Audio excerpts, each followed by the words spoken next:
Hello students, welcome to my YouTube channel Eklavya official. देखिए students, आपको इस चैनल पे क्लास 11 12 बीएससी एमएससी फिजिक्स के टॉपिक्स की सुपर इजीएस्ट एक्सप्लेनेशन देखने को मिलती है। और आज का जो हमारा टॉपिक है वो क्लास 12 चैप्टर 2 का कैपेसिटर्स एंड कैपेसिटेंस, जो कि मोस्ट इंपॉर्टेंट टॉपिक है आपके एग्जाम के पॉइंट ऑफ व्यू से। बेटा, तो जो कैपेसिटर है उसको हम कैसे समझेंगे? कैपेसिटर एक ऐसी डिवाइस होती है जो चार्ज को स्टोर करती है, और चार्ज को स्टोर करने से बेनिफिट ये होता है कि उसका जो इलेक्ट्रोस्टैटिक पोटेंशियल एनर्जी है वो डेवलप हो जाती है उसमें, और उसको किसी भी तरीके से हमारे लिए वो यूजफुल होती है, उसको हम सर्किट में यूज कर सकते हैं। तो जितना ज्यादा चार्ज स्टोर करेगी उतना ज्यादा हमारे लिए वो यूजफुल होगा, उतनी ही अच्छी इलेक्ट्रोस्टैटिक पोटेंशियल एनर्जी उसमें होगी, और जितना अच्छा उसके अंदर एनर्जी होगा उतना ही अच्छा सर्किट में उसका हम इस्तेमाल कर सकते हैं, उतना ही देर तक वो इस्तेमाल किया जा सकता है ना।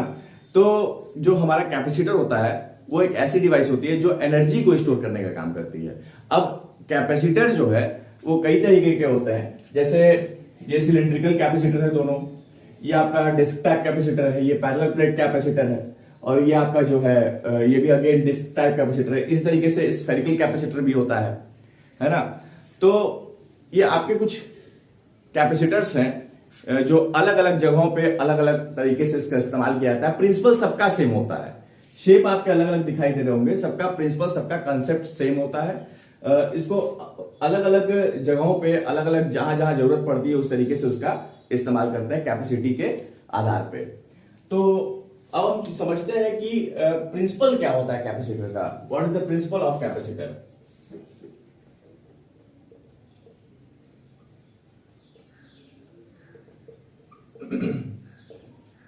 देखिए, प्रिंसिपल क्या होता है कैपेसिटर का, इसको एक एग्जांपल लेकर के हम समझते हैं कि हम मान लीजिए हमारे पास एक कंडक्टर है, और जब भी एक कंडक्टर को हम चार्ज करते हैं तो चार्ज हो जाएगा इजीली। तो क्या वो कैपेसिटर की तरह बिहेव करेगा? क्या वो कैपेसिटर बन जाएगा? तो हाँ, कैपेसिटर बन जाएगा, लेकिन उसकी जो कैपेसिटी होगी वो बहुत कम होगी।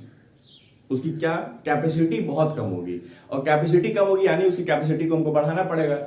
उसकी कैपेसिटी को बढ़ाएंगे तभी ज्यादा से ज्यादा चार्ज स्टोर कर पाएगा, और उतनी ही अच्छी इलेक्ट्रोस्टैटिक पोटेंशियल एनर्जी वो डेवलप करेगा, तो उसको हम यूज कर सकते हैं। बट अगर हम केवल कंडक्टर को चार्ज कर रहे हैं तो उसकी जो कैपेसिटी होगी वो क्या होती है?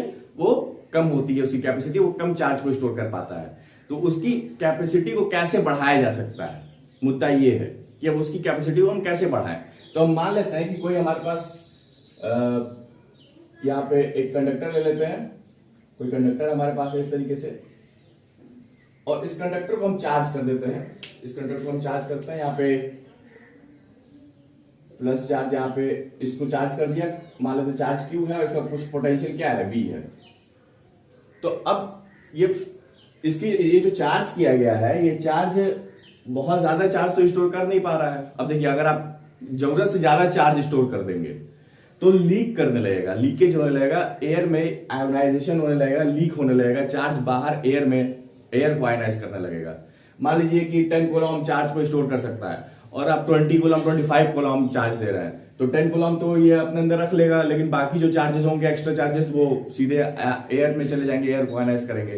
तो क्यों इसमें ज्यादा चार्ज क्यों नहीं हम स्टोर कर पा रहे हैं? क्योंकि जितनी इसकी पोटेंशियल होगी उतना ही उसमें चार्ज जा पाएगा। मींस इसको कौन रोक रहा है ज्यादा चार्ज स्टोर होने से? कौन रोक रहा है? कोई रोक रहा होगा ना। जैसे मान लीजिए ये 10 कूलम चार्ज आप स्टोर करवा रहे हैं, आप ज्यादा चाहते हैं कि स्टोर करे, तो कोई ना कोई रोक रहा होगा, तभी तो ये 10 कूलम से अधिक नहीं स्टोर कर पा रहा है चार्ज।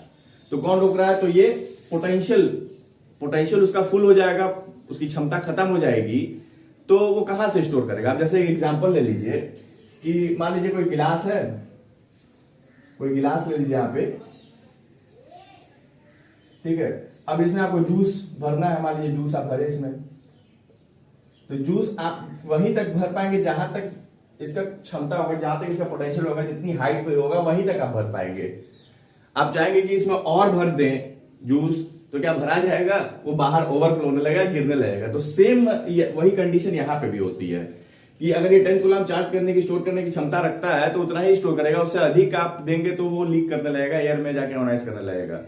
तो इसका पोटेंशियल कैसे बढ़ाया जाए? इसका पोटेंशियल चार्ज को स्टोर होने ही नहीं दे रहा है, तो पोटेंशियल अल्टीमेटली यहां पे क्या करना पड़ेगा? चार्ज को और ज्यादा स्टोर करने के लिए पोटेंशियल को घटाना पड़ेगा हमको। तो देखिए, टारगेट हमारा यही होता है, ये जानते रहिएगा। मेन प्रिंसिपल हमारा यही होता है कि पोटेंशियल को कैसे डिक्रीज करें। जब पोटेंशियल को आप डिक्रीज करेंगे तभी चार्ज और स्टोर कर पाएंगे।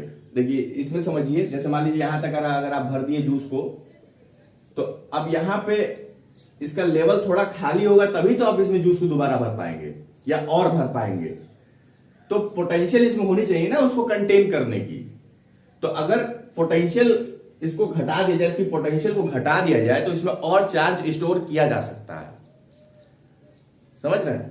तो जैसे यहां पे अगर थोड़ा जूस इसमें कम हो गया तो इसमें और जूस को डाला जा सकता है, तो पोटेंशियल कम करके इसमें और चार्ज को हम बढ़ा सकते हैं। तो हम क्या चाहते हैं, हम ये चाहते हैं कि एक छोटे से डिवाइस में ज्यादा से ज्यादा चार्ज कितना स्टोर कर लें, यही हमारा मेन टारगेट होता है।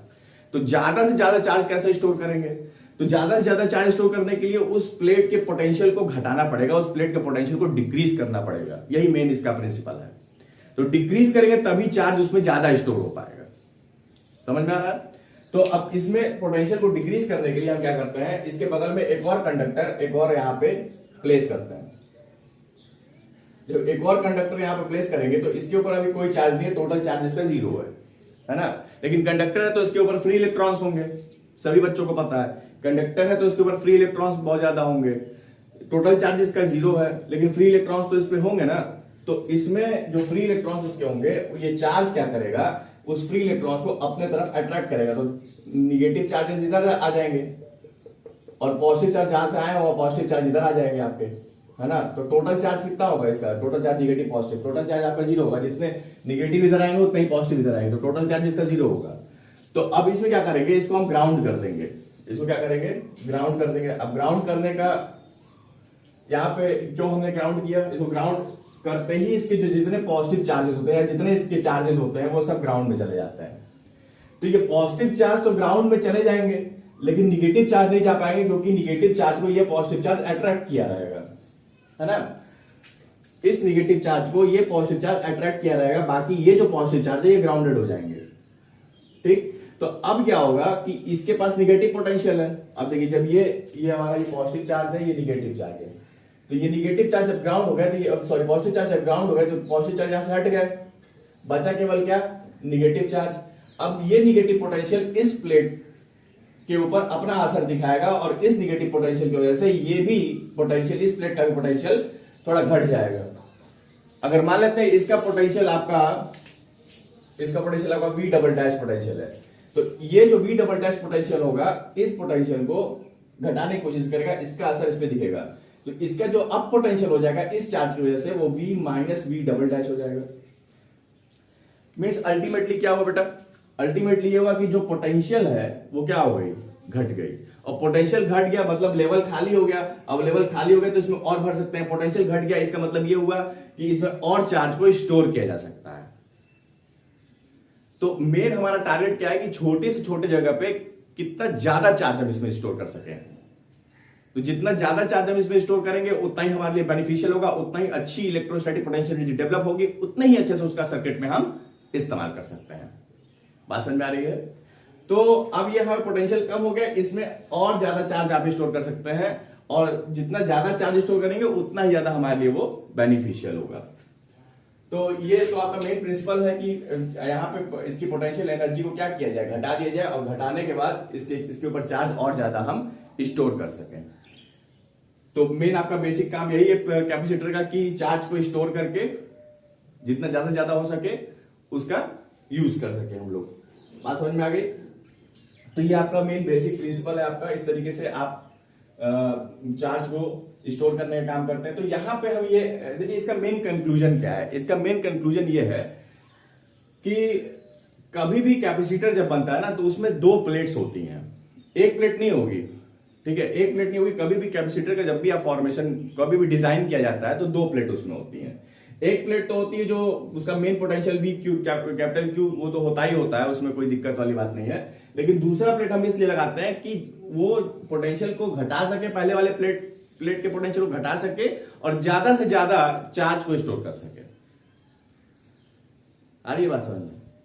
तो कभी भी कैपेसिटर को डिजाइन किया जाता है तो कैपेसिटर को डिजाइन करने पे हमेशा 2 प्लेट लगाए जाते हैं और 2 प्लेट लगा करके इस तरीके से आपका रखा जाता है। देखिए जो कैपेसिटर्स है उसमें सब में 2 प्लेट्स होंगे।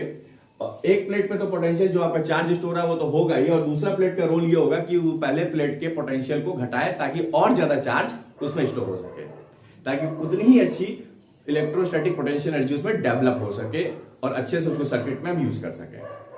क्लियर? तो इसका जो मेन फॉर्मूला बनता है, जो आपके बहुत इंपॉर्टेंट है एग्जाम के पॉइंट ऑफ व्यू से, वो क्या बनता है कि जितना पोटेंशियल होगा उतना ही आप चार्ज स्टोर कर सकते हैं। जितना पोटेंशियल होगा उतना ही चार्ज आप स्टोर कर सकते हैं। 1 मिनट,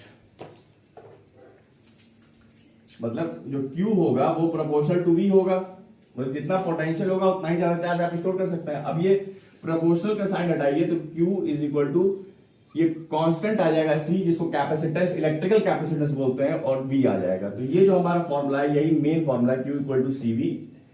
तो ये जो हमारा, देखिए जो मेन आपका जो फॉर्मूला है वो क्या है, जितना ज्यादा पोटेंशियल होगा उतना ही ज्यादा आप उसके चार्ज को वहां पे स्टोर कर सकते हैं। दोनों आपस में डायरेक्टली प्रोपोर्शनल है। प्रोपोर्शनल हटाएंगे तो एक कांस्टेंट आ जाएगा जिसको इलेक्ट्रिकल कैपेसिटेंस बोलते हैं। Q इक्वल टू ये हो जाएगा C, इसकी ये कांस्टेंट है, और ये V हो जाएगा। अगर यहां से हमको कैपेसिटेंस निकालनी है तो C is equal to Q upon में V हो जाएगा। यहां से क्या कैलकुलेट कर सकते हैं, यहां से कैपेसिटेंस कैलकुलेट कर सकते हैं।